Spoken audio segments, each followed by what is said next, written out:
పూరి జగన్నాథ స్వామి రథయాత్ర ప్రతి సంవత్సరం ఎందుకు చేస్తారో మీకు తెలుసా? ఇంద్రద్యుమ్నుడు అనే మహారాజు మొట్టమొదటిసారిగా పూరి ఆలయాన్ని కట్టించాడు. ఆయన భక్తికి మెచ్చిన నీలమాధవుడు నీకు ఏ వరం కావాలో కోరుకోమన్నాడు. అప్పుడు మహారాజు, నీ దర్శనమే మహాభాగ్యము స్వామి, కానీ నాదొక చిన్న కోరిక.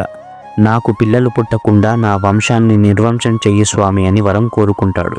అప్పుడు రాజు భార్య అయిన గుండీచా బాధతో, రాజా నాకు తల్లి అయ్యే భాగ్యం లేదా అని బాధపడుతుంటే ఆమెకు పూరి జగన్నాథ స్వామి ప్రత్యక్షమై, అమ్మా, నేను, నా అన్న, నా చెల్లి నీకు పిల్లలమవుతాం. ప్రతి సంవత్సరం 9 రోజులు నీ దగ్గర ఉంటాం.